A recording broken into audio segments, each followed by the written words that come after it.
Shalom, Silakan. shalom, Bapak, Ibu, saudara-saudari yang terkasih dalam Tuhan Yesus Kristus. Kembali kita berjumpa dalam pengajaran Alkitab, Sema Adonai, bersama dengan KTB, Kelompok Tumbuh Bersama, Jerman, pada hari Minggu, tanggal 3 November 2024. Dan saat ini kita akan melanjutkan kembali pelajaran dari buku Sejarah Penebusan seri yang ketiga, yang berjudul Pelita Perjanjian yang Tak Terpadamkan, karya Pendeta Abraham Park, Dokter Ministry Dede. Tema hari ini adalah kehidupan pelarian Daud periode ketiga dan pelantikannya, yang nanti akan disampaikan oleh Ibu Alida Nur, Dokter Ministry. Baik, kita akan membuka Bible Studi ini dengan doa pembukaan yang akan dipimpin oleh Ibu Yanti Verstedt. Waktu dipersilahkan. Puji Tuhan, mari Bapak Ibu Saudara-saudari kita akan mempersiapkan hati kita lewat doa pembukaan di hari ini. Terima kasih Tuhan Yesus buat kasih dan anugerah yang Engkau berikan dalam kehidupan kami. Kalau kami masih ada sampai hari ini, itu semua karena kebaikan-Mu saja. Ya Bapa, kami datang kepadamu hari ini lewat ibadah online Sema Adonai dalam pengajaran di hari ini. Kiranya Tuhan Engkau mau memberkati hati, pikiran kami, fokus untuk Tuhan menikmati berkat-Mu di hari ini. Segala kuasa kegelapan dalam bentuk apa saja itu Tuhan yang coba mengganggu hati dan pikiran kami supaya jauh daripada-Mu, supaya tidak berkonsentrasi kepadamu Tuhan. Kiranya Engkau mau patahkan, hancurkan itu di dalam nama Tuhan Yesus. Biarlah Amin. kami yang hadir di hari ini, kami sehati untuk mau mendengarkan dan mau mengerti pengajaran firman-Mu di hari ini. Kiranya Tuhan Engkau mau memberkati setiap kami yang mengambil bagian di hari ini. Engkau tahu hati kami, Engkau tahu kebutuhan kami. Oleh sebab itu biarlah Engkau menjangkau setiap kami yang hadir hari ini, maupun anak-anak-Mu dimanapun mereka berada yang akan menonton video ini Tuhan.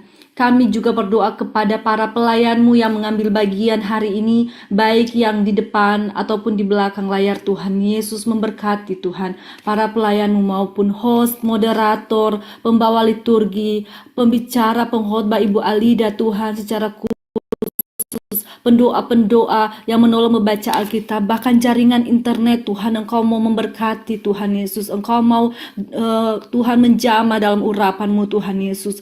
Kami bawa semua yang terlibat hari ini Tuhan, biar kami diberkati lewat ibadah di hari ini. Ampuni dan layakan kami mohon bimbingan dan penyertaan-Mu Tuhan, dari awal pertengahan sampai akhirnya ibadah ini menjadi seturut dengan kehendak-Mu. Dalam nama Tuhan Yesus hamba berdoa dan menyerahkan ibadah Sema Adonai ini ke dalam tangan-Mu. Haleluya. Amin. Amin, amin. Terima kasih untuk Ibu Yanti Verstedt yang sudah memimpin doa pembukaan. Baiklah, Bapak, Ibu, Saudara-saudari, kita melanjutkan pembelajaran Alkitab kita yang akan disampaikan oleh Ibu Alida dan yang akan membantu membacakan firman Tuhan adalah Ibu Kuane dari Jerman. Waktu dan tempat dipersilahkan. Baik, saya share screen dulu. Ya. Jadi hari ini kita akan lanjutkan. Bulan lalu kita sudah membahas mengenai kehidupan pelarian Daud di periode yang kedua. Dan sekarang kita akan menyelesaikan periode yang terakhir dan juga bagaimana Daud menjadi raja. Ya, jadi periode ketiga ini bisa kelihatan nggak dia punya petanya ya, mungkin nggak begitu jelas ya. Nah, Jadi Ibu. kita periode yang ketiga ini adalah warna ungu ya, warna ungu ya. Tadi dari sini ya ada cuma hanya 2 tempat periode ketiga ini, yaitu di Gad ya, habis Gad kemudian ke Siklak. Setelah Siklak lalu ada gimana Raja Saul yang sudah mati, kemudian kemudian Daud pergi ke Hebron dan dilantik menjadi raja. Ya, jadi hanya ada 2 tempat saja periode ketiga ini ya, di Gad dan juga di Siklak. Yang pertama Gad. Masih ingat dulu kita juga Daud waktu di dalam pelarian yang pertama juga dia pergi ke Gad ya. Gad ini adalah tempat kota Filistin ya. Jadi saya baca, tolong dibacakan Bu ayatnya. Ya, baik. 1 Samuel pasal 27 ayat 1 sampai 2. Tetapi Daud berpikir dalam hatinya, bagaimanapun juga pada suatu hari aku akan binasa oleh tangan Saul.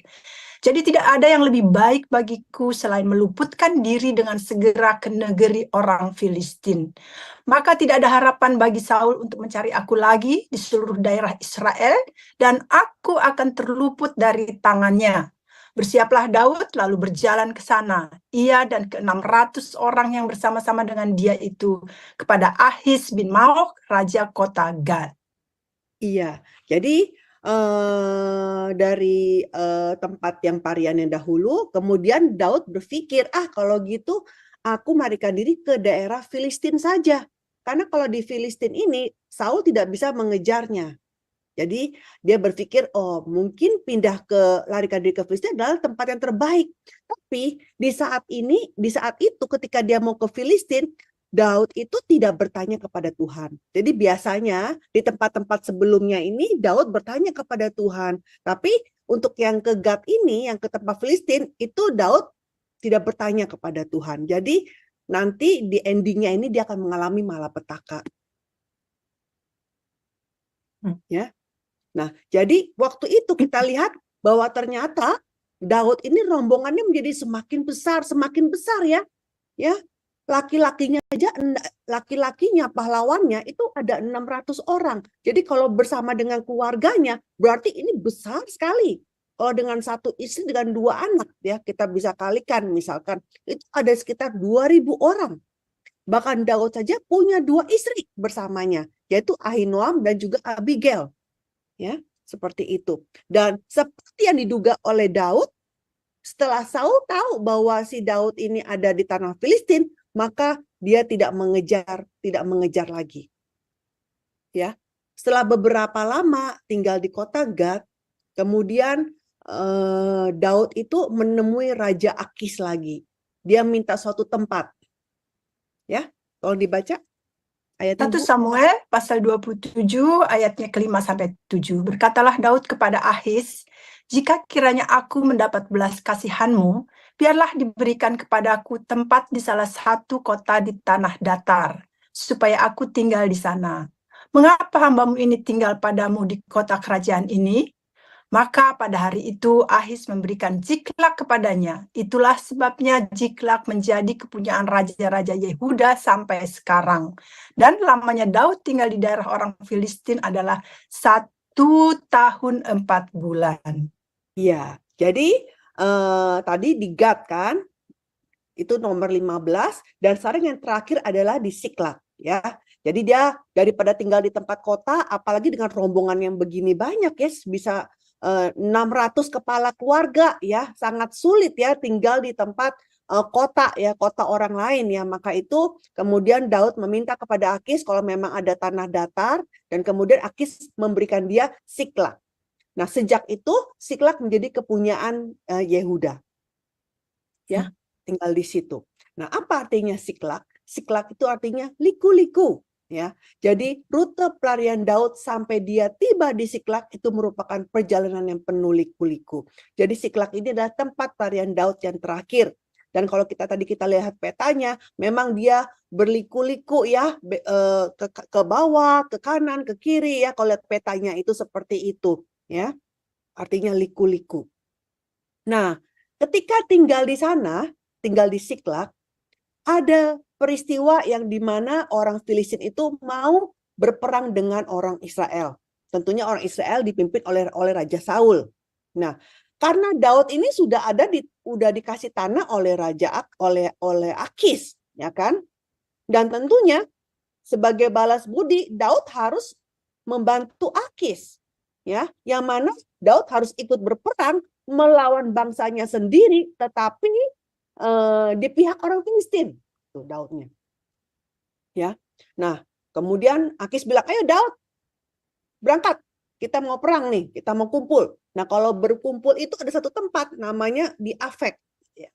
Nah, ketika Raja Akis ini bawa Daud, gerombolan Daud, nah raja-raja yang lain kan Raja Filistin tuh ada setiap kota itu ada raja-raja kecilnya gitu ya, ada raja-raja kecilnya. Mereka Loh, ada si Daud ini kan Daud bukannya orang Israel. Ngapain? Jangan-jangan lagi berperang, tapi tiba-tiba dia berbalik jadi lawan kita. Jadi panglima-panglima yang lain, raja-raja kecil yang lain, orang-orang Filistin lain itu nggak suka kalau Daud itu ikut dalam peperangan ini. Maka akhirnya Akis bilang, ya udahlah Daud, yang lain nggak setuju, aku bawa kamu. Udah kamu balik lagi pulang ke Siklag. Gitu. Ya. Jadi kita lihat ya, di sini betapa Tuhan itu menyayangi Daud ya. Sebenarnya bagi Daud dan juga orang-orangnya sangat berat kan mau melawan bangsanya sendiri. Ya kan? Tetapi ini adalah kasih karunia Tuhan, pemeliharaan Tuhan kepada Daud sehingga Tuhan membuat hati panglima-panglima Filistin itu tidak suka sama Daud sehingga membuat Daud akhirnya kembali ke Siklag, kembali ke tanahnya tanpa mesti berperang. Jadi Daud ini terhindar perang dari bangsanya sendiri. Ya, jadi kita lihat ya, luar biasa ya. Tuhan bahkan mengatur hati musuh ya untuk melindungi Daud dan juga orang-orangnya. Tetapi seperti yang tadi di awal dibilang, ketika Daud itu melarikan diri ke tanah Filistin, dia tidak minta persetujuan sama Tuhan, dia tidak berdoa terlebih dahulu, sehingga apa yang terjadi? Kasusnya seperti ini, ya kan? Hampir saja Daud ini berperang dengan bangsanya sendiri.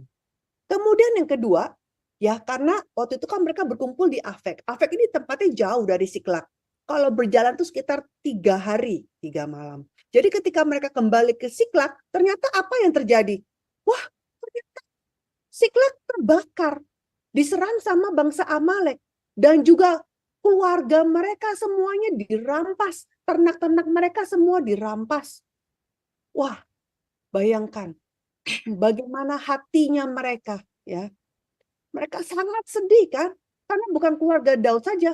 Itu 600 kepala keluarga, semuanya mereka punya istri dan anak semuanya diangkut, ya kan?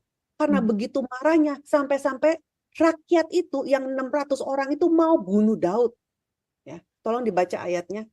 Ya, 1 Samuel pasal 30 ayat 3 sampai 6. Ketika Daud dan orang-orangnya sampai ke kota itu, tampaklah kota itu terbakar habis. Dan istri mereka serta anak mereka yang laki-laki dan perempuan telah ditawan. Lalu menangislah Daud dan rakyat yang bersama-sama dengan dia itu dengan nyaring, sampai mereka tidak kuat lagi menangis. Juga kedua istri Daud ditawan, yakni Ahinoam, perempuan Yizreel, dan Abigail, bekas istri Nabal, orang Karmel itu. Dan Daud sangat terjepit karena rakyat mengatakan hendak melempari dia dengan batu.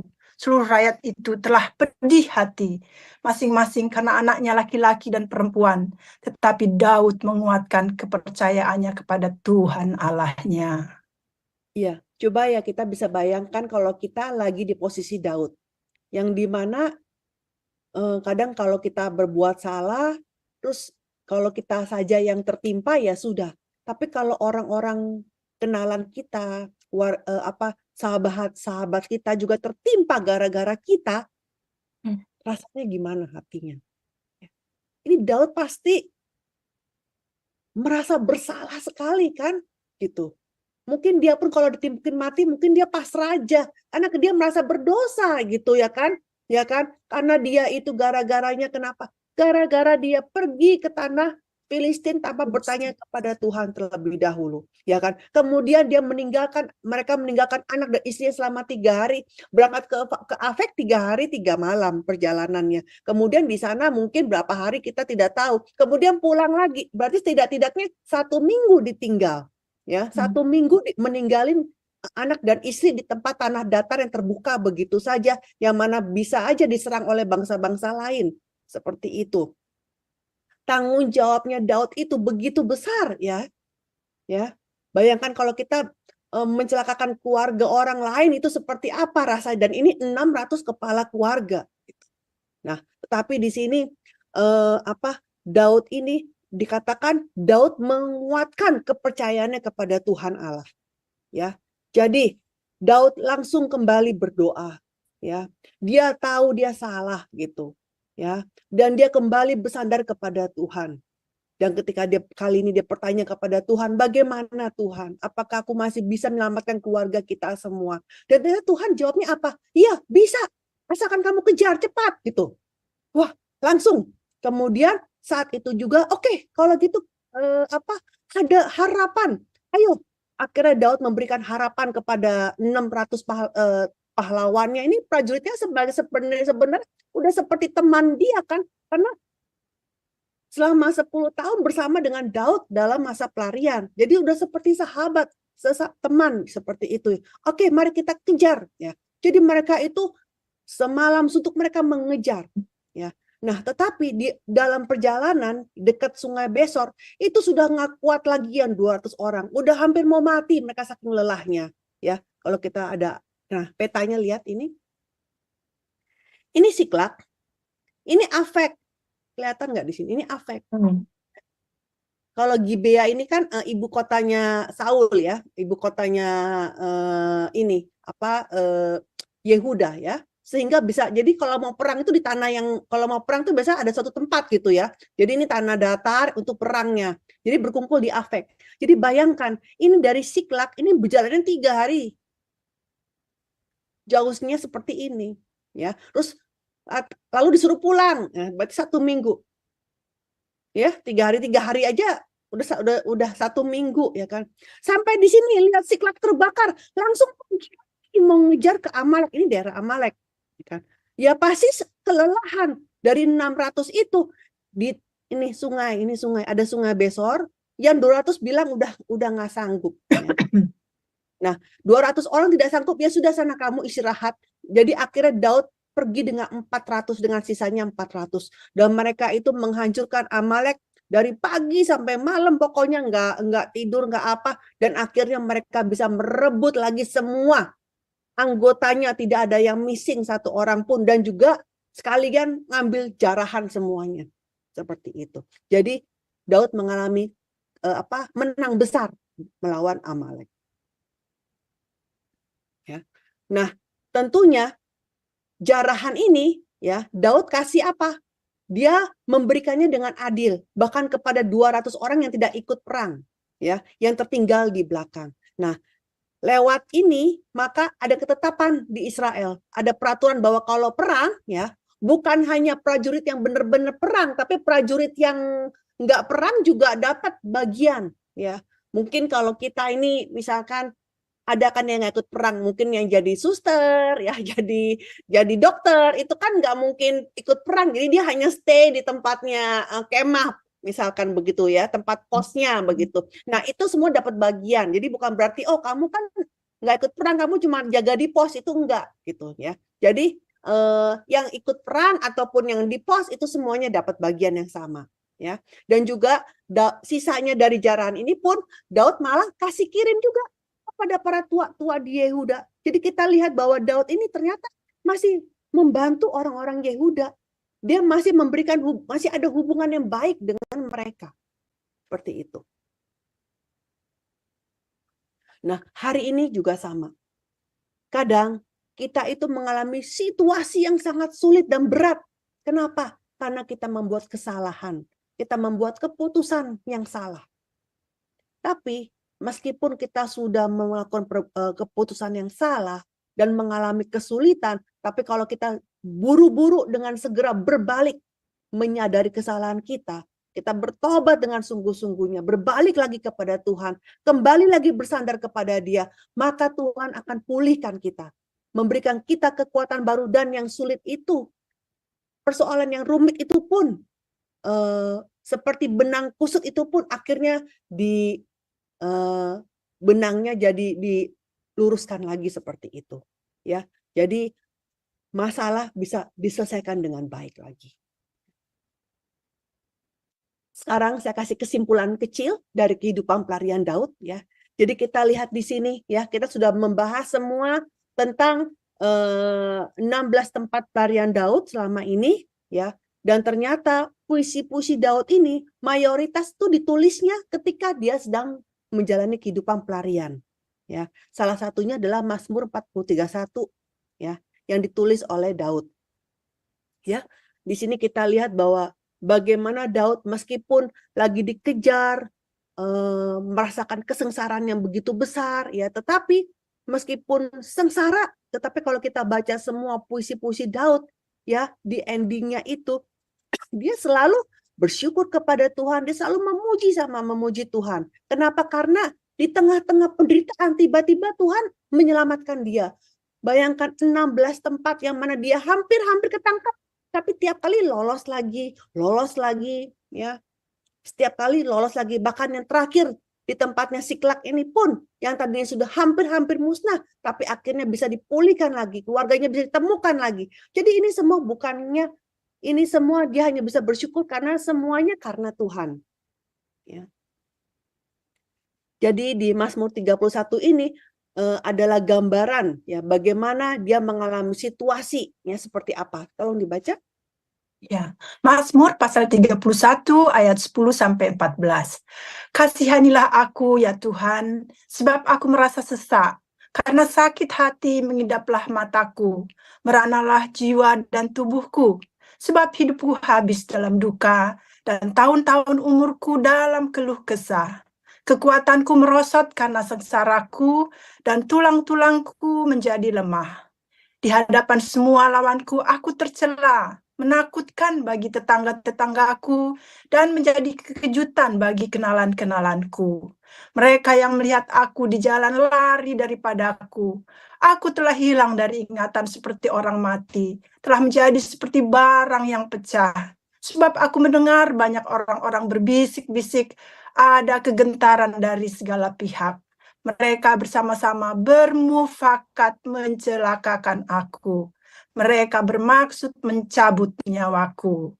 Iya, karena kalau kita belajar dari bulan lalu, bagaimana bahkan orang-orang Yehuda saja yang seperti misalkan kayak di Kehila ya, lalu di padang gurun Sif ya, bagaimana orang-orang Sif, orang Kehila itu sudah ditolong tapi malah malah melaporin ya itu Daud ada di sini gitu ya kan. Jadi malah mereka juga ikut bantu Saul ya, ikut mengejar Daud. Jadi seperti itu ya.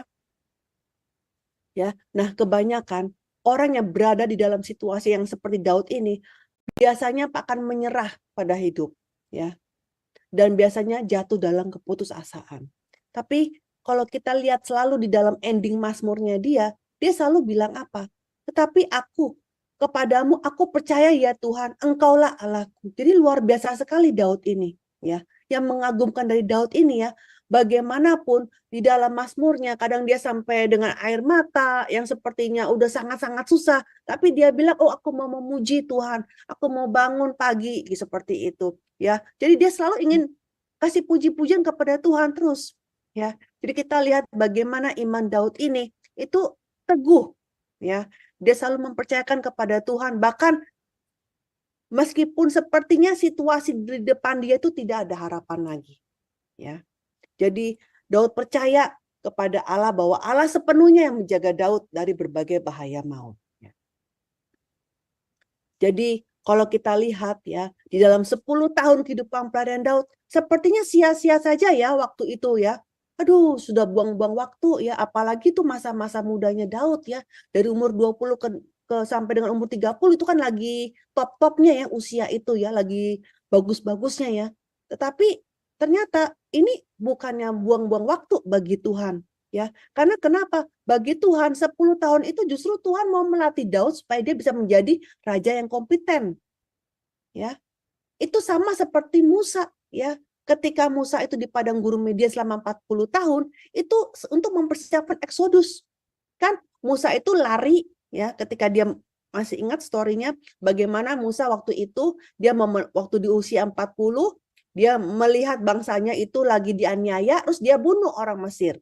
Nah, gara-gara perbuatan itu, kemudian Firaun mau bunuh Musa. Kemudian Musa lari ke padang gurun Midian, dan di padang gurun Midian, Musa yang adalah Prince of Egypt ya, dia adalah pangeran Mesir ya, menjadi hidupnya direndahkan seperti itu, tinggalnya di padang gurun Midian hanya sebagai gembala selama 40 tahun. Ya, ini Tuhan merendahkan hati Musa selama 40 tahun.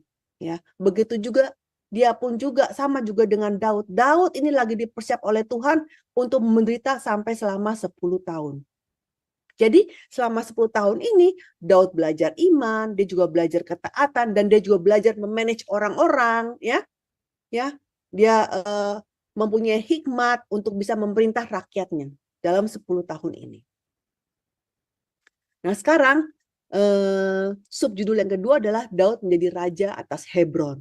Jadi di Siklak, jadi setelah menyelamatkan keluarganya, mereka kemudian kembali ke Siklak. Kemudian di Siklak ini Daud mendengar kabar, ya, bahwa waktu yang perang itu, ya, yang tadinya perangnya antara orang Filistin sama bangsa Israel yang terakhir yang waktu itu, ternyata di sana Filistin menang, ya. Saul kalah. Saul dan Yonatan bakal mati di sana. Ya, kepala Saul dipenggal, ya, seperti itu. Nah, jadi ketika dia mendengar kabar mengenai kematian Saul dan Yonatan, Daud ini menangis, ya, berpuasa, ya. Dan dia lalu menulis juga lagu-lagu ratapan. Ya, itu tinggal dibaca aja ayatnya, ya. Di 2 Samuel pasal 1 ayat 17-27 adalah lagu ratapan Daud untuk Saul dan Yonatan. Nah, setelah itu Daud bertanya kepada Tuhan, apa yang dia harus lakukan? Karena karena raja yang mau mengejar dia sudah tidak ada. Ya, dan kemudian Tuhan menyuruh dia untuk kembali ke Hebron. Nah, di Hebron, ya, para tua-tua mengurapi Daud menjadi raja. Jadi di sini Daud resmi menjadi raja di usia 30 tahun. Tetapi, ya, Daud hanya menjadi raja atas suku Yehuda, ya, bukan atas seluruh Israel, ya. Seperti itu. Hanya atas suku Yehuda di Hebron, karena Hebron adalah kota Yehuda. Ya. Nah, ketika menjadi raja, ya, Daud menulis Mazmur lagi. Itu tulisannya di Mazmur pasal 18. Ya. Di mana isinya tentu semua tentang keharuan Daud, ya, yang mana rasanya seperti mimpi, ya, bahwa ternyata sekarang aku sudah jadi raja. Ya.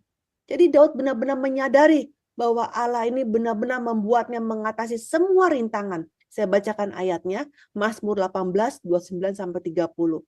Karena engkaulah yang membuat pelitaku bercahaya. Tuhan Allahku menyinari kegelapanku. Karena dengan engkau aku berani menghadapi gerombolan. Dan dengan Allahku aku berani melompati tembok. Seperti itu. Jadi dia lagi sedih bikin Mazmur, ya. Lagi happy juga bikin Mazmur, ya, seperti itu. Lagi bersyukur, semakin bersyukur dia. Nah, sekarang di saat yang sama, Saul sudah mati. Nah, kemudian Abner ini adalah kepala pasukan Saul, ya. Abner kemudian mengangkat anak Saul, Isi-Boset, ya, menjadi raja atas Israel, ya. Jadi Saul sama Yonatan, kan Saul punya banyak anak, selain Yonatan ada juga Isi-Boset. Ya, Isi-Boset nggak ikut perang waktu itu. Nah, jadi Isi-Boset menjadi raja atas Israel selama 40 tahun. Pada waktu dia berumur 40 tahun. Ya. Nah, sekarang kitanya setelah Daud menjadi raja, apa yang dia lakukan? Dia pertama memberkati orang-orang Yabes Gilead. Kenapa dia mau memberkati Yabes Gilead? Karena waktu itu orang-orang Yabes melihat bahwa Raja Saul ini kan kepalanya dipenggal, lalu badannya itu digantung sama orang Filistin, ya kan? Dan kemudian Yabes itu orang-orang Yabes dia mengambil badannya Saul supaya jadi dikubur dengan baik, seperti itu. Jadi Daud memberkati mereka. Dan kemudian Daud mulai ada perang dengan Isi-Boset. Ya, jadi perang pertama mereka adalah di Telaga Gibeon. Ya, di dalam perang ini Daud menang. Isi-Boset kalah. Tapi walaupun Daud ini menang, ya, beberapa pahlawan Daud ini ada yang mati juga, ya.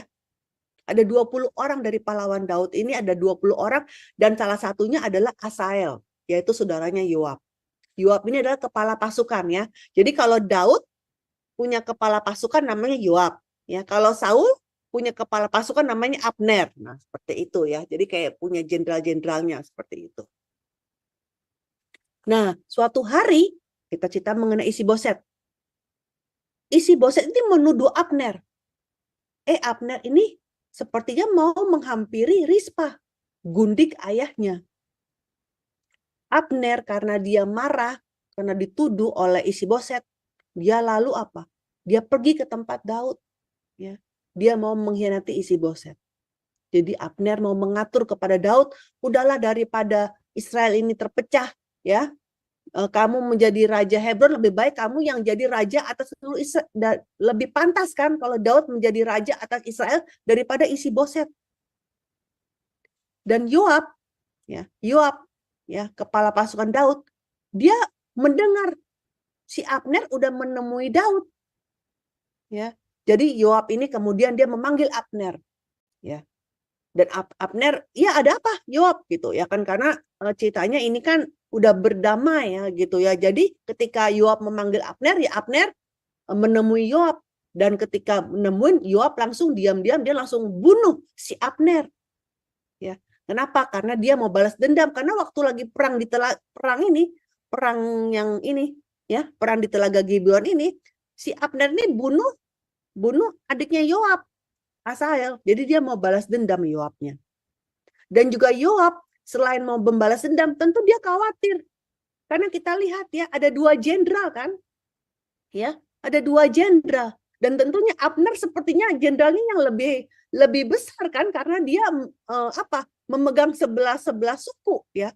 Kan kalau raja atas Israel jauh lebih besar ya, 11 suku. Sedangkan Yoab hanya jadi kepala pasukannya siapa? Daud kan, yang hanya suku Yehuda, cuma 1 suku, ya kan? Seperti itu. Ya, jadi Yoab sepertinya khawatir kalau posisi dia nanti diambil oleh Abner. Ya, Daud yang mendengar kabar kalau ternyata Abner sudah mati dibunuh oleh Yoab, kemudian Daud itu marah dan dia mengutuk Yoab. Ya, dan kemudian dia memerintahkan rakyat untuk bergabung dan meratapi mayat Abner. Sekarang Raja Isiboset. Raja Isiboset ini pun dia punya 2 kepala gerombolan yang bernama Baana dan Rekab. Nah, Baana dan Rekab ini membunuh Isiboset ketika sedang tidur. Jadi mereka adalah 2 panglimanya yang dipercaya oleh Raja Isiboset, tapi mereka malah membunuh Isiboset. Terus kepalanya dibawa kepada Daud, pikirnya supaya dapat hadiah. Nah, tetapi Daud ya melihat bahwa mereka bunuh Isiboset. Akhirnya Daud memintakan mereka untuk dibunuh. Ya. Kenapa? Karena Daud sudah berjanji kepada Yonatan, ya, bahwa Daud ini tidak akan mau memusnahkan keluarga mereka. Daud menjaga perjanjiannya dengan Yonatan. Jadi kita lihat ya, bahwa Daud ini ya tidak mau membalas dendam. Ya. Tapi Allah ini membuat keluarga Saul ini hancur dengan sendirinya. Ya. Lewat gerombolan si Baana dan Rekab, ya, lewat si Abner, seperti itu. Jadi tanpa Daud membalas dendam, keluarga Saul itu pelan-pelan hancur dengan sendirinya. Ya.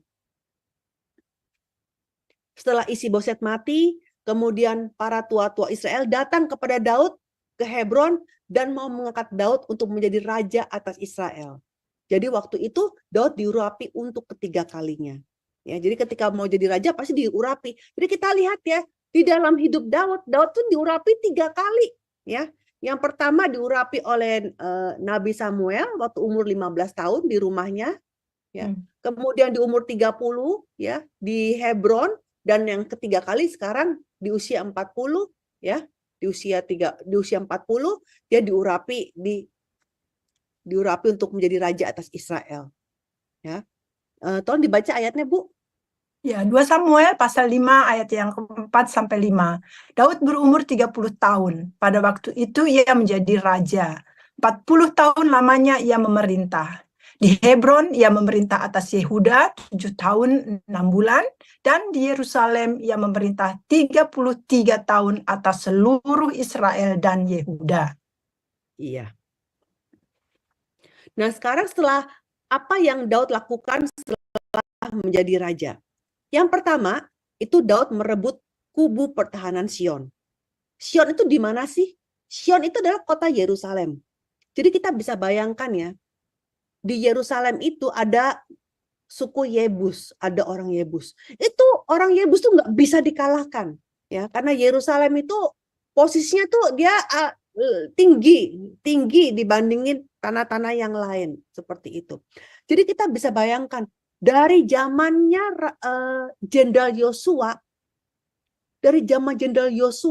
sampai Raja Saul, nggak ada yang bisa menaklukkan orang Yebus yang tinggal di kota Yerusalem. Ya, seperti itu. Hebatnya seperti itu orang Yebus itu.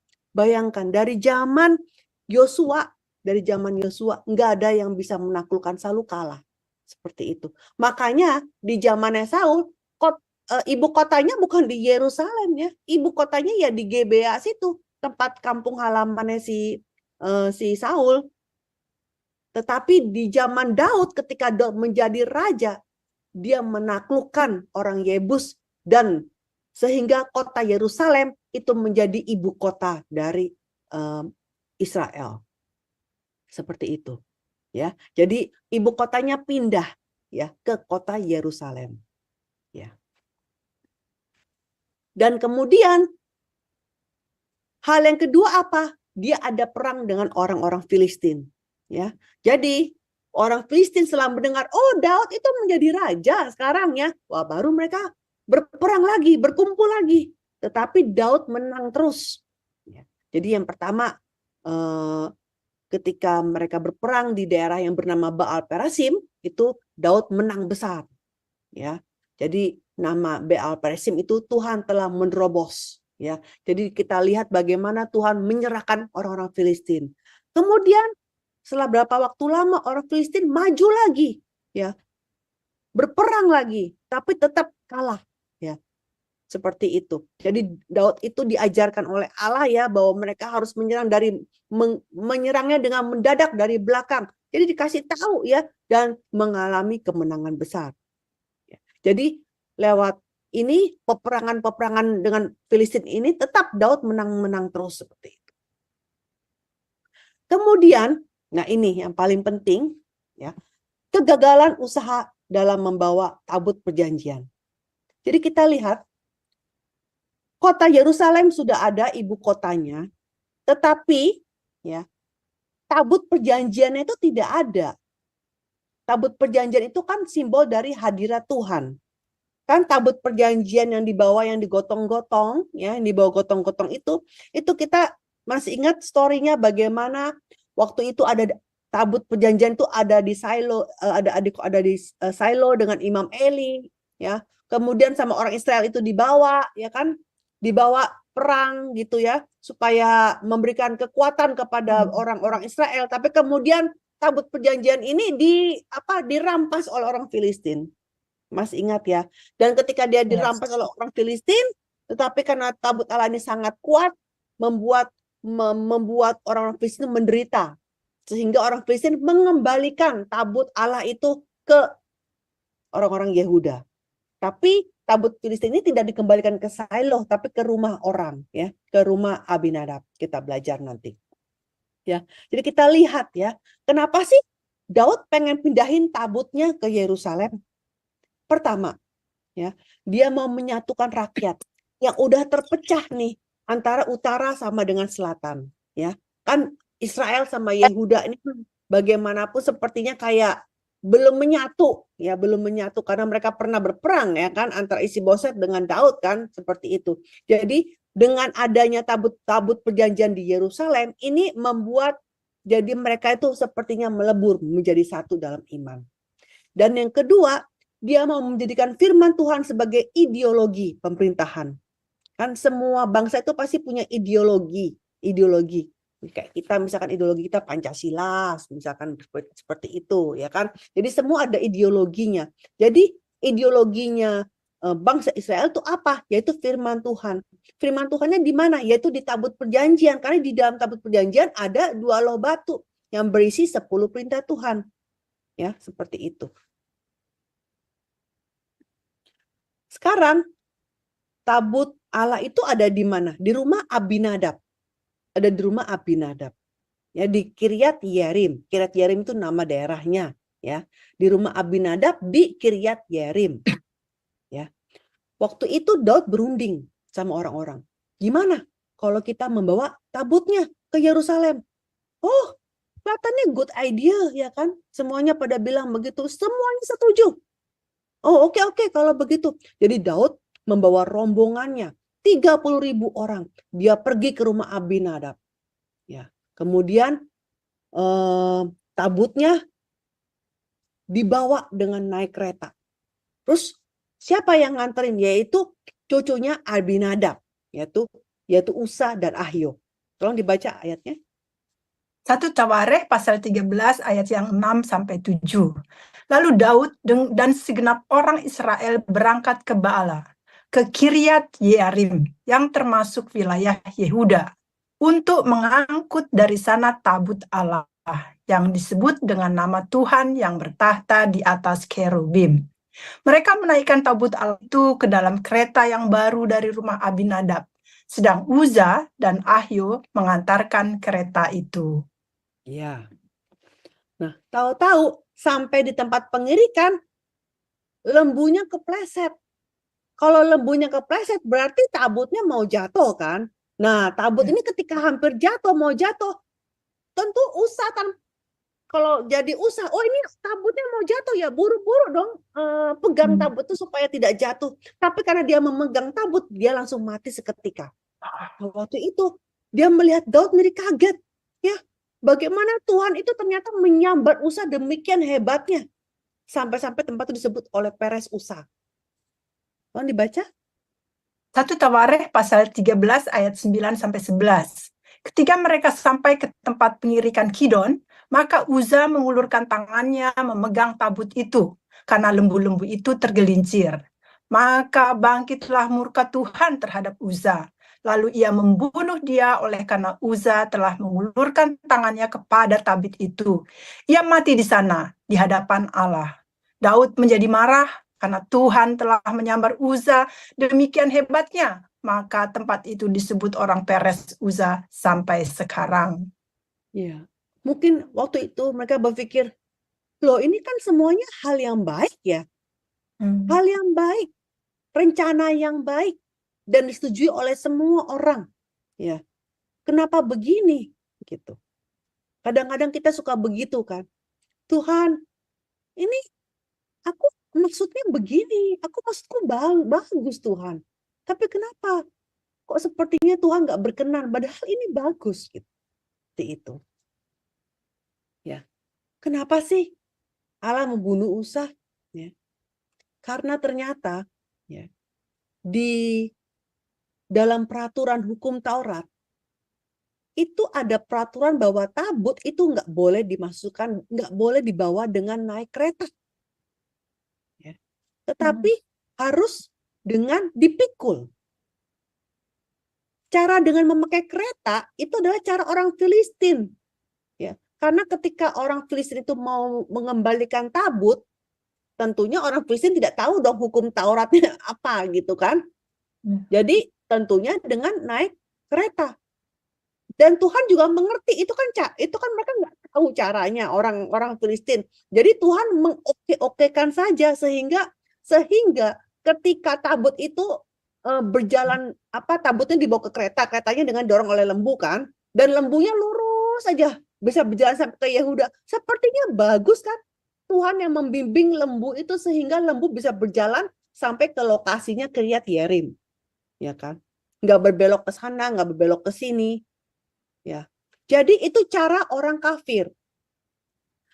Jadi waktu itu Daud mungkin tidak berkonsultasi lagi. Dia tidak mempelajari lagi ya hukum cara-caranya untuk membawa tabut dengan baik sesuai dengan kehendak Tuhan. Jadi dia pikir dengan caranya itu kan kemarin kan dianterinnya itu pakai kereta. Ya udah kita pakai kereta lagi. Jadi dengan memakai cara Filistin. Seperti itu. Ya. Padahal menurut peraturan harus dengan dipikul. Ya, coba dibaca ayatnya. Bilangan pasal 4 ayat 4-6. Pekerjaan jabatan orang Kehat di kemah pertemuan ialah mengurus barang-barang yang maha kudus. Kalau perkemahan akan berangkat, haruslah Harun dan anak-anaknya masuk ke dalam untuk menurunkan tabir penudung dan menudungkannya kepada tabut hukum. Atasnya mereka harus meletakkan tutup dari kulit lumba-lumba, dan di atasnya lagi mereka harus membentangkan sehelai kain yang seluruhnya ungu tua. Kemudian mereka harus memasang kayu-kayu pengusung tabut itu. Ya, jadi seperti kayak ada cincin apa kayak pergelangan gitu kan, kalau mau ada selongsongan gitu kan. Kalau mau digotong kan mesti ada kayak bulatan-bulatan ring gitu kan untuk kayunya itu baru bisa dipikul seperti itu ya. Jadi harus dipikul ya. Dan kemudian ada peraturan apa lagi, Bu? Tolong dibaca ayat 15. Bilangan 4 ayat 15, setelah Harun dan anak-anaknya selesai menudungi barang-barang kudus dan segala perkakas tempat kudus, pada waktu perkemahan akan berangkat, barulah orang Kehat boleh masuk ke dalam untuk mengangkat barang-barang itu. Tetapi janganlah mereka kena kepada barang-barang kudus itu, nanti mereka mati. Jadi itulah barang-barang di kemah pertemuan yang harus diangkat Bani Kehat. Jadi ada 3 peraturannya ya. Pertama, harus diangkut dengan dipikul. Nggak boleh naik kereta. Terus kedua, yang memikul nggak boleh sembarang orang. Harus Bani Kehat. Kalau bukan Bani Kehat, nggak boleh. Terus yang ketiga, nggak boleh disentuh. Karena itu barang kudus. Bahkan Bani Kehat pun kalau nyentuh pun mati gitu. Seperti itu. Jadi 3 peraturan ini. Ya. Jadi kita lihat ya, hal membawa tabut dengan cara melanggar hukum Taurat itu sudah dosa. Ya. Dibawa dengan kereta karena lebih mudah daripada dipikul. Itu walaupun kendati maksudnya baik, tapi jika caranya melanggar firman Tuhan, maka orang itu akan menerima ganjaran. Sama ya, kita pun ya, kita hari ini juga kita sama ya. Kadang-kadang kita mau maksudnya baik ya, mau menyampaikan firman Tuhan nih lewat hari ini gitu kan. Tetapi kalau mulainya sudah nggak baik ya, caranya sudah nggak enak seperti itu pun juga tidak baik ya. Jadi kita harus melakukan cara yang Tuhan kehendaki ya, seperti itu. Nah, karena sudah terjadi peristiwa seperti ini, kemudian tentu Daud nggak berani dong melanjutkan lagi ke Yerusalem. Akhirnya ini dititipin ke rumah siapa? Ke rumah Obed Edom. Tolong dibaca. 2 Samuel pasal 6 ayat yang 9 sampai 12. Pada waktu itu Daud menjadi takut kepada Tuhan, lalu katanya, "Bagaimana tabut Tuhan itu dapat sampai kepadaku?" Sebab itu Daud tidak mau memindahkan tabut Tuhan itu ke tempatnya, ke kota Daud. Tetapi Daud menyimpang dan membawanya ke rumah Obed Edom, orang Gad itu.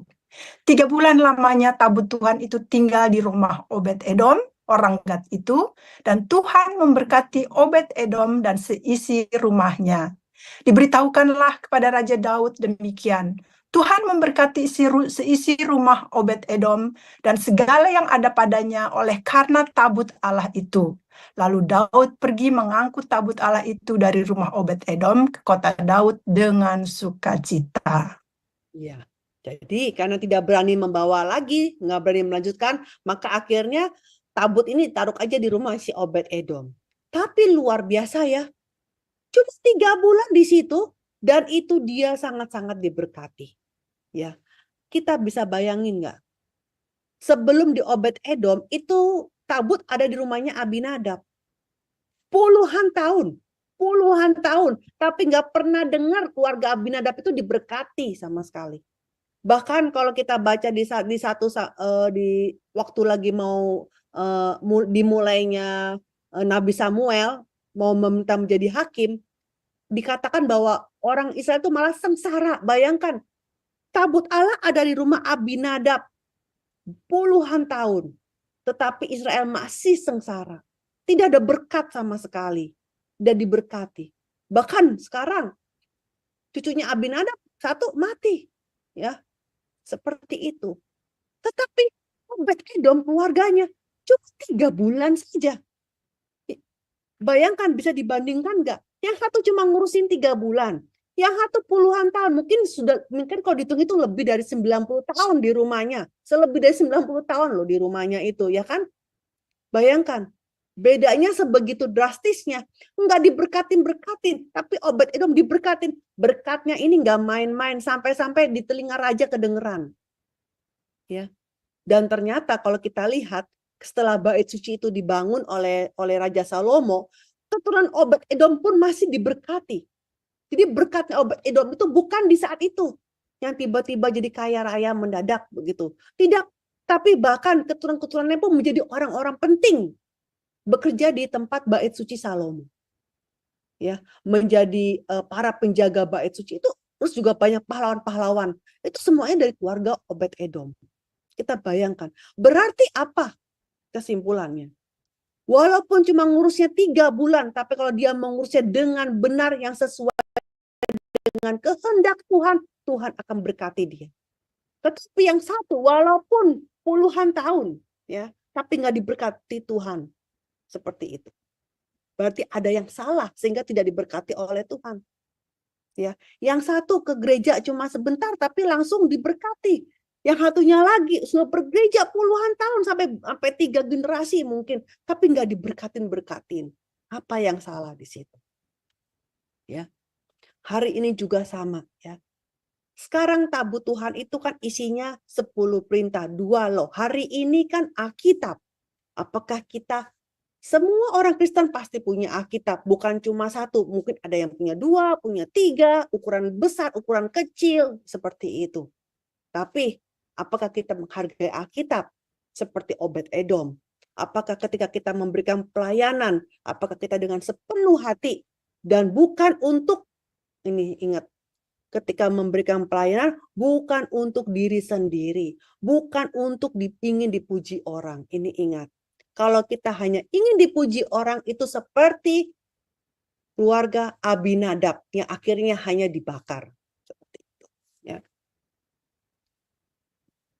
Nah, Daud, ya, yang mendengar kabar tentang Obed-Edom, ya, wah, Obed-Edom diberkati. Kemudian kali ini Daud tentu pasti dia berunding, ini gimana membawa, oh ya sesuai dengan ini, raja, sesuai dengan ini nih, di buku hukum tuh dibilanginnya mesti bawanya begini. Oh oke, kali ini kita ikutin, ya. Jadi kali ini Daud sudah belajar dari kesalahan dia, dan dia sekali ini dia mengangkat tabut sesuai dengan peraturan, sesuai dengan hukum, ya, dan juga dipikul orang-orang Kehat. Jadi tentunya nggak ada masalah dari Obed-Edom, dari rumahnya Obed-Edom sampai ke kota Yerusalem. Jadi Daud itu menari, ya, sangat sukacita, sangat gembira, dia dancing seperti itu. Jadi baju kerajaannya dia itu sampai dia copot. Jadi dia hanya pakai baju efod. Sebenarnya baju efod, kan ada yang bertanya, kok baju efod, dia kan bukan imam. Sebenarnya itu istilahnya itu baju lenan putih, ya, seperti itu. Baju terusan putih, ya. Karena dia merasa bahwa yang sebenarnya jadi raja sejati itu adalah Tuhan. Aku bukan raja, maka pakaian rajaku aku copot. Aku hanya pakai baju putih lenan. Sederhana seperti itu. Ya, rendah hati seperti itu. Ya. Nah, Mikal istrinya Saul, ini by the way Mikal ini nggak ikut ya dalam pelarian yang 10 tahun, ya. Dia tetap ada di kota Gebea, ya. Mikal ini dia melihat dari jendela. Ih, si Daud ini kok nari-nari sih di depannya rakyat, malu-maluin gitu ya, seperti itu. Jadi dia memandang rendah Daud dalam hatinya. Bayangkan, dia hanya nggak ngomong loh, dia hanya merendahkan Daud dalam hati dia. Tetapi Tuhan tahu hatinya Mikal yang merendahkan Daud. Ya, jadi akhirnya Allah membuat dia tidak punya anak sampai hari matinya. Nah, Daud menari-nari, kenapa? Karena dia sangat-sangat bersyukur, ya, bahwa pada akhirnya dia bisa membawa tabut Tuhan ini ke Yerusalem. Ya. Dengan adanya taruh di Yerusalem, ya, di ibu kota, berarti siapa? Yaitu berarti kan kalau tabut hukum itu kan adalah simbol dari hadirat Tuhan. Berarti Allah lah, Tuhan lah raja sejati dari Israel. Kesimpulan, lewat tabut Tuhan itu dipindahkan ke kota Yerusalem, ya, Daud ini menyatukan negerinya yang tadinya terpecah antara Israel sama dengan Yehuda, ya, dengan adanya ideologi firman Tuhan, ya, baru disatukan. Jadi firman Tuhan menjadi ideologi dari pemerintahan, ya. Nah, sekarang setelah adanya tabut sudah ada di kota Yerusalem, kemudian Daud sudah menjadi raja, dia sudah menaklukkan musuh-musuhnya, kemudian Daud ada keinginan untuk mendirikan bait suci. Kemudian dia berkonsultasi sama Nabi Nathan. Tadinya Nabi Nathan bilang, oh ya katanya bagus ya, ya oke lah gitu. Tapi kemudian Allah buru-buru memberitahukan kepada Nabi Nathan, ya, bahwa yang membangun bait suci bukan Daud tetapi anak Daud. Ya, dan kemudian Allah membuat perjanjian dengan Daud, namanya perjanjian Daud. Perjanjian ini adalah perjanjian sepihak dari Allah kepada Daud. Isinya apa? Yang pertama, janji mengenai diri Daud. Ya, jadi Allah berjanji bahwa dia akan membuat besar nama Daud, ya. Dia akan membuat keluarga Daud dan kerajaannya kokoh, dan juga bahwa Daud itu akan umur panjang sampai genap umurnya. Kemudian yang kedua juga janji mengenai kerajaan Israel, ya. Jadi Allah berjanji bahwa Israel ini ya akan menjadi kokoh kerajaannya, ya, dan juga akan aman dari musuh-musuh. Kemudian yang ketiga adalah janji tentang keturunannya. Ya, cuma mengenai kata keturunan ini dibilanginnya itu adalah serah, yaitu dalam bentuk tunggal. Memang yang membangun bait suci itu memang adalah Raja Salomo, yaitu keturunan Daud. Tapi bagaimana mungkin takhta Raja Salomo apakah bisa bertahan selama-lamanya? Enggak bisa kan? Ya. Jadi ketika dimaksudnya janji tentang keturunannya yang bisa mengokohkan kerajaan selama-lamanya, ini memang bukan Salomo, tetapi siapa? Yesus Kristus yang akan datang sebagai keturunan Daud. Perjanjian Daud ini pada akhirnya digenapi. Ya, kenapa? Karena Alkitab memperkenalkan Yesus yang datang sebagai penggenap perjanjian Daud. Yang pertama, Alkitab bersaksi bahwa Yesus Kristus itu adalah keturunan Daud. Saya bacakan Yohanes 7 ayat 42, karena kitab suci mengatakan bahwa Mesias berasal dari keturunan Daud dan dari kampung Bethlehem tempat Daud dahulu tinggal. Roma 1 ayat 3 tentang anaknya yang menurut daging diperanakan dari keturunan Daud. Kemudian yang kedua, Alkitab juga bersaksi bahwa Yesus Kristus yang ada keturunan Daud memiliki takhta yang kekal. Ya, Lukas 1 ayat 33, dan ia akan menjadi raja atas kaum keturunan Yakub sampai selama-lamanya dan kerajaannya tidak akan berkesudahan. Ya, jadi Daud, kita lihat bahwa Daud ini sangat-sangat bersyukur bahwa bahwa Tuhan yang begitu maha besar mau mengadakan perjanjian dengan Daud. Ya, jadi Daud ini sangat sungguh-sungguh mengharapkan bahwa janji ini digenapi. Ya, jadi meskipun Daud tahu, oh ternyata dia tidak boleh membangun bait suci, tetapi anaknya, dia tidak mengeluh, walaupun rencana dia ini tidak diterima oleh Tuhan. Ya, malahan dia bersyukur, dan malah dia, kalau kita nanti belajar di bulan depan berikutnya, ya, bagaimana Daud ini meskipun dia tahu bahwa nanti Salomo yang akan membangun, tapi Daud mempersiapkan semuanya. Ya, dia mempersiapkan uangnya, mempersiapkan kayu-kayu aras yang terbaik, paku-pakunya, pokoknya peralatannya semuanya Daud udah siapin. Kemudian rancangan-rancangannya, lalu organisasinya, yang namanya bait suci kan mesti ada organisasi. Kalau nggak gimana bisa running dengan baik kan itu bait suci, ya kan? Jadi Daud udah bikin nanti siapa paduan suaranya gimana. Daud sudah atur. Jadi sebenarnya Salomo ya memang tinggal enaknya saja, ya. Dia tinggal membangun saja. Tapi semua udah disiapin oleh ayahnya, seperti itu. Jadi kita lihat ya bahwa Daud ini memperlihatkan iman ketaatan yang mutlak. Apa itu ketaatan yang mutlak? Adalah menyerahkan kehendak diri kita supaya kita bisa berpegang pada kehendak Tuhan dan taat dengan sukacita. Ya, dan seperti Daud yang di saat dalam kondisi apapun selalu berlimpah dengan bersyukur. Ya. Kita selesai hari ini. Siapa Bu Dewi? Iya, oke ya Bu, ya, ya. Oke, sudah selesai ya Ibu Alida. Terima kasih atas pembelajarannya hari ini, di mana kita belajar dari Raja Daud bahwa kita harus menyerahkan segala sesuatunya kepada Tuhan, apapun yang terjadi, walaupun kita punya rencana yang baik, tapi rencana Tuhan jauh lebih baik ketimbang rencana kita. Amin. Baiklah, kita sekarang akan masuk ke dalam berita KTB yang akan disampaikan oleh Ibu Indah. Silahkan. Ya, terima kasih Ibu Dewi. Ya, salam semuanya. Di sini saya akan membacakan berita untuk Persekutuan KTB mendatang. Kelompok tumbuh bersama diadakan kembali pada hari Minggu tanggal 3 Desember 2024 waktu Jerman pukul 15 sore, waktu Indonesia pukul 21 waktu Indonesia Barat, waktu New York pukul 9 pagi. Dan pembicara akan dibawakan oleh Ibu Joyce Lee. Demikian berita dari kelompok tumbuh bersama. Saya kembalikan pada Ibu Dewi. Dipersilahkan.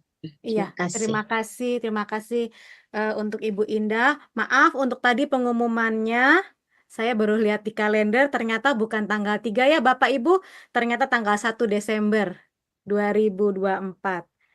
Untuk nanti pembelajaran Bible Study kita mengenai sejarah penebusan buku yang ketiga. Baik, sekarang kita mau masuk ke dalam sesi tanya jawab selama 15 menit. Saya persilahkan Bapak, Ibu, dan saudara-saudari kalau ada yang mau bertanya atau memberikan tanggapan.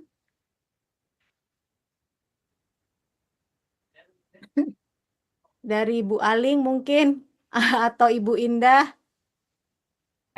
Iya, terima kasih Bu Dewi. Yang saya mau tanyakan Ibu, apa sih yang dilakukan oleh siapa ini tadi Ibu yang dititipkan tabut itu Obed-Edom. ya itu apa yang dilakukan dia Bu sampai Pasti dia apa? ngurusin ya tuh ya pasti dong kalau bayang kalau kita titipin barang gitu ya kan, barang berharga di Ya. rumah kita seperti itu ya kan, pasti dia mungkin dia mengurus dengan baik, mungkin dia juga berdoa gimana, saya juga tidak tahu karena tidak ditulis ya, mesti diapakan seperti itu. Tapi kalau kita lihat di hukum Taurat tuh banyak banget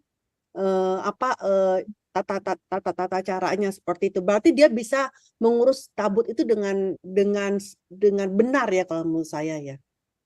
Jadi Sesuai bukan dengan kehendak Tuhan ya Ibu ya. sesuai dengan hukumnya gitu maksudnya. Sesuai dengan hukumnya. Kalau kita lihat setiap kali kalau kita baca di bilangan di imamat, setiap kali kalau mau pindah-pindahan itu kan kalau di kemah selama 10 tahun itu kan setiap kali pindah bongkar pasang kan.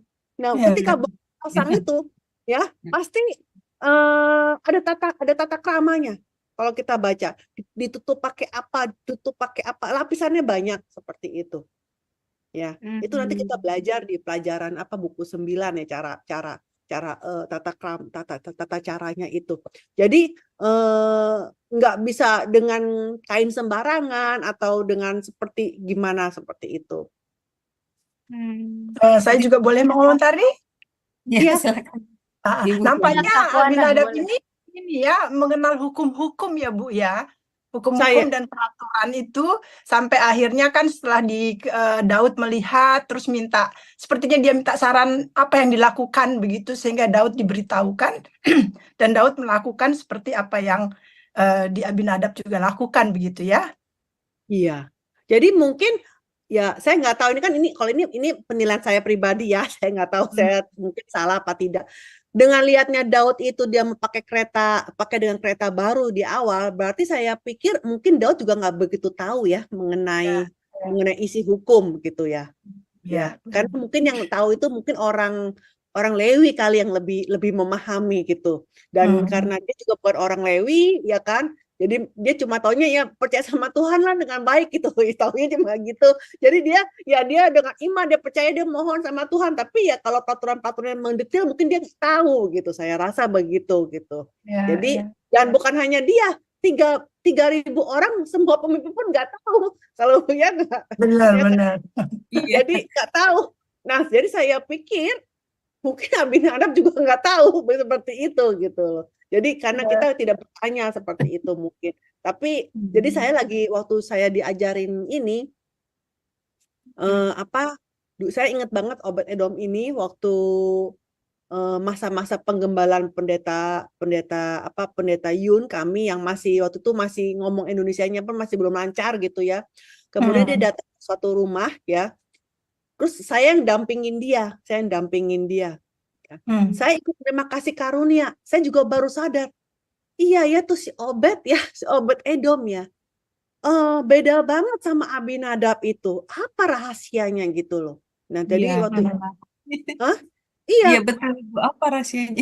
apa rahasianya waktu itu memang tuh udah lama banget pelajarannya udah 20 years ago aku udah hampir lupa itu ya. Cuma waktu itu Pendeta Yun jelaskan ke dia jadi saya punya teman itu anaknya banyak ya, anaknya 7 apa berapa ya. Bukan 7 keluar 7 tapi setiap keluar kembar gitu. Itu kembar terus, jadi dia juga stres ya, maksudnya ekonomi kurang tapi lahir kembar terus gitu ya kan. 6 apa berapa gitu kan, jadi dia mungkin secara ekonomi susah gitu, juga dia nggak mau tahu ini kembar pusing gitu kan dia gitu ya kan.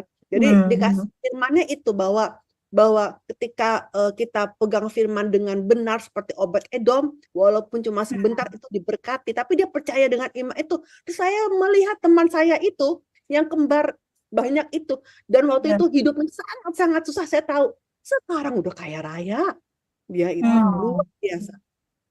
Luar biasa, dan semua anak kembarnya itu yang tadinya hampir nggak bisa disekolahin itu udah berhasil dengan baik seperti itu. Luar biasa. Saya juga sangat wow, saya bilang begitu ya kan. Ya kan, sampai ini anak ini nggak bisa di sekolah kuliahin, diapain nih kalau nggak bisa kuliah, kan kuliah lama 4 tahun ya. Ya udahlah belajar yang cuma yang cuma 9 bulan aja deh. Extension ya. Hah? D1 ya Bu, kalau dulu kita bilangnya extension. D1 udahlah kamu belajar D1 yang bikin kue gitu. Iya. Sampai seperti itu. Punya ruko itu gitu loh. Jadi luar biasa banget gitu. Jadi seperti itu. Ya, jadi maksudnya aku lihat sendiri gitu bagaimana pasti dia ketika dia ini firmannya dia jalanin itu, saya rasa itu begitu. Iya. Jadi itu ya Bu, dia pelayanan dia itu untuk mengurus tabut itu berkenan ya berarti ya Ibu di. Iya. By the way dia tapi bukan di gereja kami ya, dia memang di gereja yang lain, dia di gereja GKY di Pluit ya, rumahnya di Pluit ya, seperti itu ya. Tapi nggak ada masalah, bukan masalah gerejanya itu, tapi bagaimana dia menerima Yesus di dalam keluarganya. Ya, benar-benar percaya. Ibu Alida, saya ada pertanyaan. Di sini Obed Edom dan Abinadab, apakah dua-duanya ini nabi atau apa? Karena mengurus tabut Tuhan gitu ya. Bukan. Terus Dia hanya suku Lewi aja. Bukan. Begitu. Karena Hanya Obed suku Edom Lewi. kan tahu benar bagaimana untuk segenap hati mengurus tabut perjanjian itu, sedangkan Abinadab yang puluhan tahun ada tugas seperti itu, tapi tidak ada berkat dari Tuhan gitu, malah sama. Kalau kita kebetulan dia memang mereka semua bukan imam, beda lagi. Memang sama-sama suku Lewi, tapi ada yang jadi imam, ada yang enggak gitu ya kan. Jadi mereka hanya suku Lewi ya.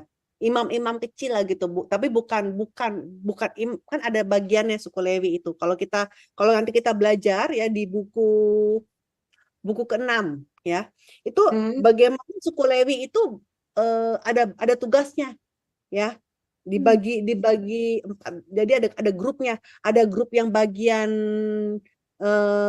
jadi penyanyi ya, ada yang grup namanya grup paduan suara, ada yang suku Lewi tapi bagian menjaga bagian yang penjaga gitu. Ada juga suku Lewi yang membantu imam. Jadi membantu imam gitu. Ada yang bagian bersih-bersih seperti itu. Jadi masing-masing ada. Ada juga yang memang jadi imam. Nah, sama Sekarang suku Lewi itu siapa? Suku Lewi adalah seluruh para pekerja di dalam gereja, itu adalah suku Lewi rohani.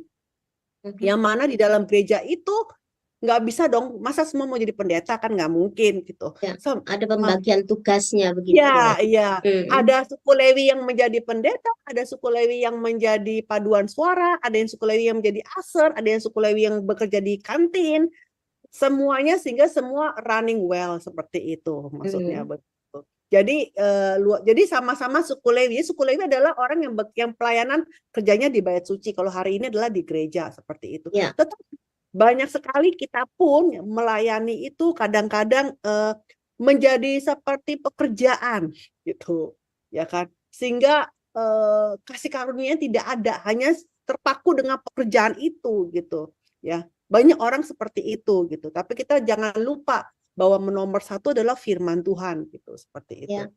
Kita jangan seperti kayak Marta, tapi kita harus menjadi seperti Maria, yang mana kita mau pelayanan, tetapi tetap nomor satu adalah kita makan firman gitu. Bukan pelayanannya, paham nggak maksudnya gitu? Ya. Firmannya yang lebih penting. Seperti hari ini, menurut saya sih saya nggak gitu mau pusing ya, mau doanya di depan apa di belakang. Yang penting kita hari ini dengar firman dan kita terima firman dengan kasih karunia. Saya rasa seperti itu. Yang penting susunan sih buat kita, buat saya pribadi nggak gitu masalah mau susunannya. Sama di dalam setiap gereja kan pasti denominasi itu lain-lain. Kita di sini semua kan lain-lain. Mungkin yang denominasinya gimana. Kalau kita lihat setiap denominasi berbeda, pasti susunannya juga berbeda. Susunan acara loh. Kalau kebaktian, saya yakin banget deh, gitu ya. Di setiap gereja, Iya. pasti susunannya beda. Kenapa mesti pusing dengan susunan itu? Tuhan nggak lihat itu, maksudnya yang Tuhan lihat itu firman itu. Ketika kita mendengar firman dengan fokus seperti itu, kita datang kepada hadirat Tuhan, kita bertobat, kita bersyukur gitu, kita benar-benar ibadah dengan baik, dengan sepenuh hati, jiwa, dan seperti itu dengan tubuh kita juga. Itu yang Tuhan berkenan gitu, bukan susunannya seperti itu ya. Jadi ketika masalah ini kita harus pikirkan, bukan susunan yang kita dilihat itu ya. Ya. Makasih Ibu Alida ya untuk Kak penjelasannya. Murni mungkin ada mau menambahi, Kak Murni? Aduh, saya nggak bisa tambahin karena saya lihat sudah perfect sekali ya firman hari ini. Terima kasih Bu Alida, sudah sangat jelas sekali ya. Tadi saya belum mau tanya itu apa yang ditanya si Aling, tapi udah jelas saat ini. Udah diterangkan sama Ibu kembali ya. Sangat terima kasih sekali, benar tadi Ibu bilang tadi itu kan, yang paling penting kita sudah dengar firman hari ini ya. Segala tata apa acara itu sebetulnya kita bisa singkirkan. Ya, yang penting dulu kita dengar firman, sangat kita diberkati hari ini. Gimana ya tentang Daud ini ya. Luar biasa hari ini menggenapi apa yang kita baca-baca. Pasti kita udah baca firman ini berulang-ulang ya. Saya sendiri masih kurang. Tadi baru kurang tentang si Obed. Oh ini ada gitu ketemu gitu kan. Walaupun udah berapa kali diulang-ulang ya Bu ya. Mazmur ini apalagi sangat ditekankan puji-pujian tadi 31 itu luar biasa juga ya Ibu. Saya baca lagi kembali di sini gitu, di dalam penderitaan dia masih bisa sanggup ya memuji Tuhan. Sebetulnya di sini juga diingatkan kita di dalam apapun pergumulan kita bahwa pujian-pujian itu memang luar biasa. Saya juga betul-betul dimenangkan jiwa karena lewat puji-pujian ya. Ya tentu dengan firman ya, tentu dari firman dengan puji-pujian itu banyak saya dimenangkan, termasuk yang saya juga dulu pernah diganggu setan ya. Jadi saya singkat itu saya juga dilepaskan dari serangan-serangan si jahat itu lewat puji-pujian. Jadi terima kasih sekali Bu Alida firman hari ini yang sangat memberkati kita. Ya, kalau saya nggak ada lagi pertanyaan karena yang saya tanya tadi udah tanya Aling. Jadi mungkin yang lain bisa saya serahkan sama moderator kembali ya. Iya. Iya, terima kasih Kak Murni. Ada lagi yang lain, mungkin Ibu Heni mau memberikan atau ada pertanyaan Bu, ada tambahan dari Ibu Heni Sesuai tema. sesuai tema ya. Nggak ada, Dewi. Terus aja ya. Iya, oke, Iya. terima kasih Ibu. Iya, aku tadi sebenarnya mau ini aja Bu, mau bertanya mengenai saya salut dengan Daud di mana dia tetap menjaga keturunan Saul. Walaupun dia udah dikejar-kejar Saul, tapi tetap dia menjaga keturunan Saul kan, karena dia juga sahabat dari Yonatan. Itu yang buat aku itu benar-benar penuh dengan hikmat dan penuh dengan kerendahan Iya. hati gitu maksudnya. Iya, iya. Iya. Bukannya nyukurin gitu kan gitu. Iya. Nah, soalnya kalau manusia biasa kan nyukurin Bu, kalau maksudnya normalnya gitu kan. Iya, seperti itu. Apalagi nih orang yang musuhnya udah ngejar-ngejar selama 10 tahun gitu ya kan, seperti Iya. itu. Ya kan, seperti itu. Dan kita ngelihat ya bahwa ternyata ada saat, jadi Daud itu nggak lempeng juga, kadang kelihatannya ternyata ada saatnya di mana walaupun dia percaya sama Tuhan, tapi yang ketika dia pergi ke Gat, dia dengan pakai pikiran dia sendiri gitu. Ya. Pakai pikiran dia sendiri, dia pergi ke tempat Filistin, tapi ternyata sebenarnya dia salah langkahnya gitu. Karena dia hampir-hampir saja, dia untung Tuhan masih tahankan dia supaya dia tidak berperang dengan bangsanya sendiri, seperti itu. Iya. Ya, tetapi akibatnya fatal juga ya. Bisa bayangin nggak sih kalau kita yang jadi di posisi Daud gitu, kalau kita kadang-kadang rugi keluarga kita sendiri masih nggak apa-apa, tapi kita merugikan orang lain rasanya gimana ya gitu kan. Kita pasti bisa ngebayangin hatinya Daud seperti itu gitu. Iya. Karena kesal. Iya.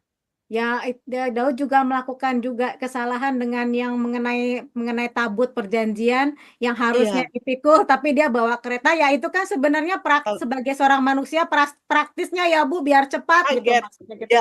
Ya. Jadi dia merasa ya gimana ya, aduh gara-gara dia juga gitu ya, jadi ini si Usa juga jadi mati seperti itu. Jadi seperti itu. Iya, betul. Ya, baik. Untuk kakak-kakak, ibu-ibu ada lagi yang mau bertanya?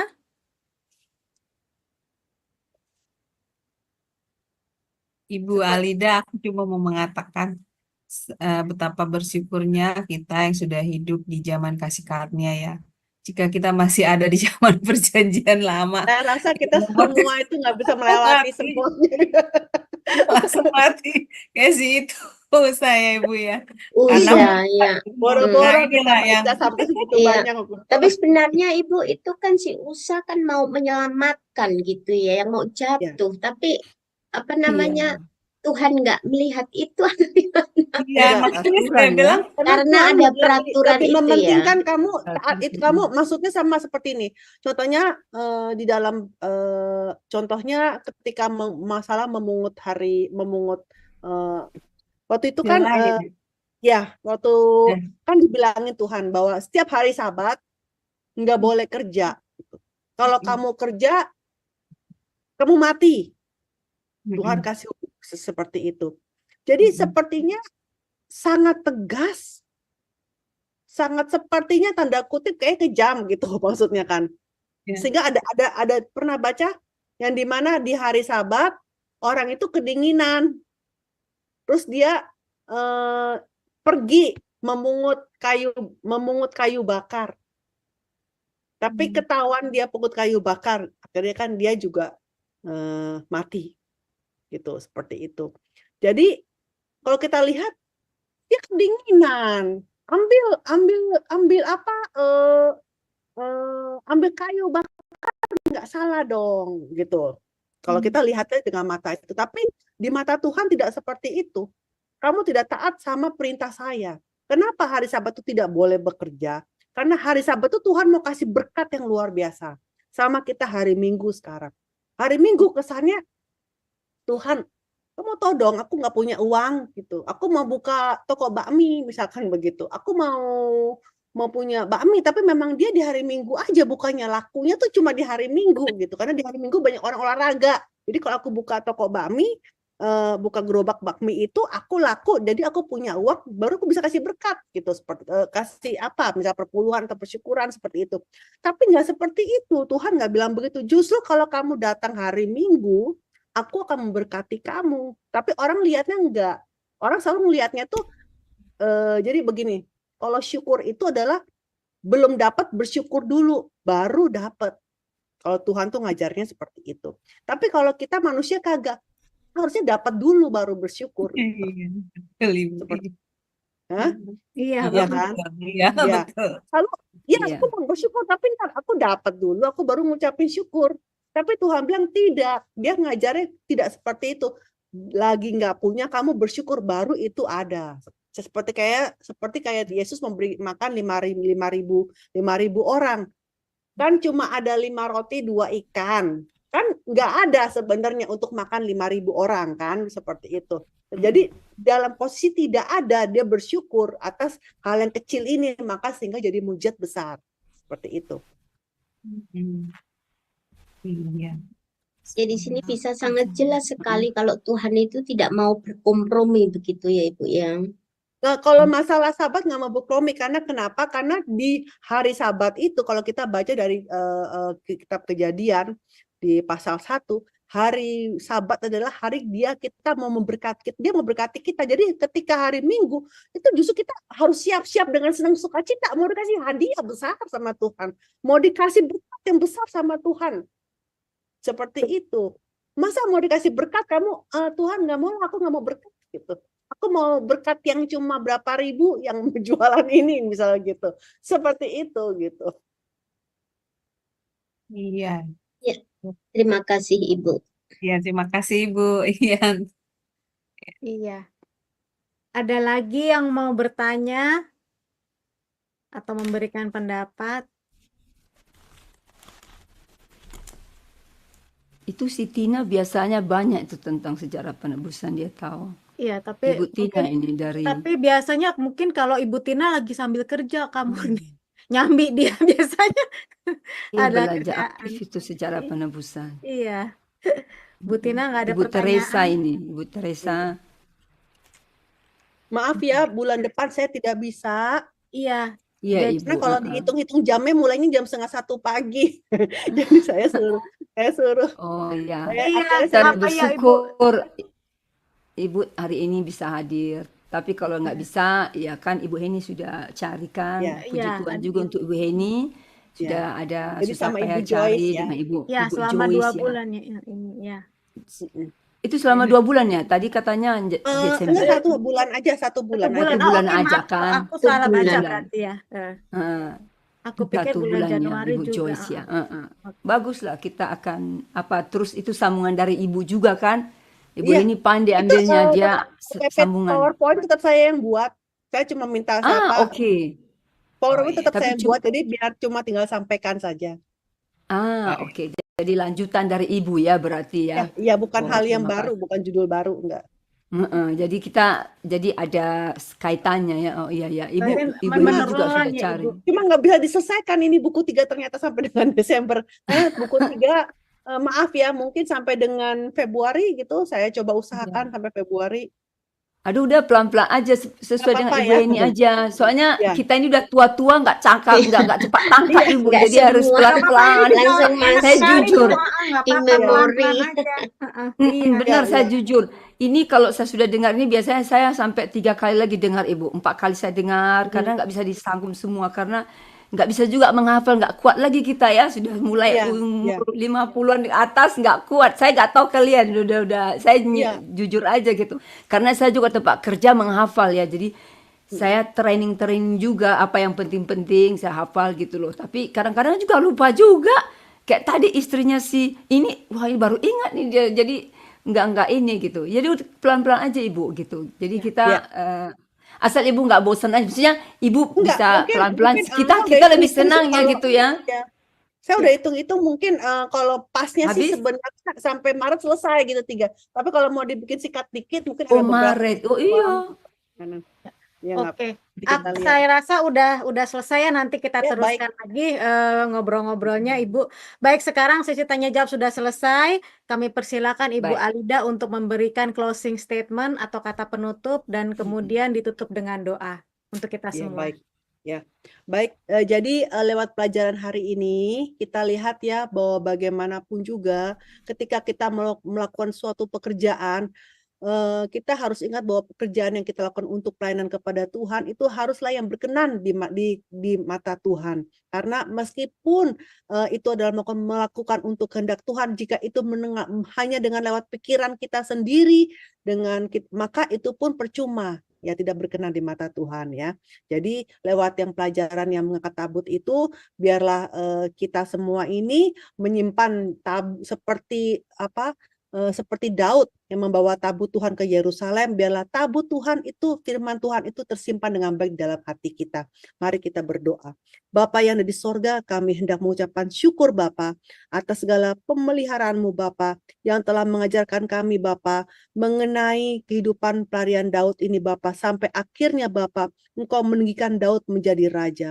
Bapa, saat ini Bapa begitu banyak Bapa dalam kehidupan setiap anggota keluarga KTB ini Bapa, ada banyak masalah ya Bapa, ada banyak hal-hal situasi yang sulit Bapa di dalam kehidupan keluarga kami. Tapi Bapa, biarlah Engkaulah satu-satunya Bapa yang memikul, yang membawa mereka semua keluarga ini Bapa.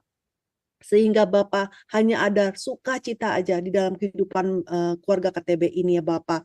Dan Bapa kiranya Kau memberkati ya Bapa, agar setiap anggota keluarga di sini ya Bapa diberikan kesehatan yang baik ya Bapa, dan juga cinta kepada firman lebih-lebih lagi Bapa. Dan juga untuk kami ya Bapa, untuk bisa memberikan pelayanan yang sesuai dengan kehendak hati Bapa. Terima kasih ya Bapa, kami berdoa dan bersyukur dalam nama Tuhan Yesus. Amin. Amin. Terima kasih Ibu Alida. Terima Baik, kasih sekarang banyak. ya. Baik, sekarang Bible Studi kita sudah selesai. Saya mengucapkan terima kasih kepada Ibu Alida yang sudah menyampaikan pembelajaran Alkitab, Bapak Ibu, saudara-saudari yang sudah hadir hari ini, dan juga terima kasih untuk teman-teman yang sudah melayani. Kembali kita akan bertemu pada tanggal 1 Desember 2024, dan nanti kita bisa beramah-tamah setelah ending. Tuhan memberkati. Terima kasih.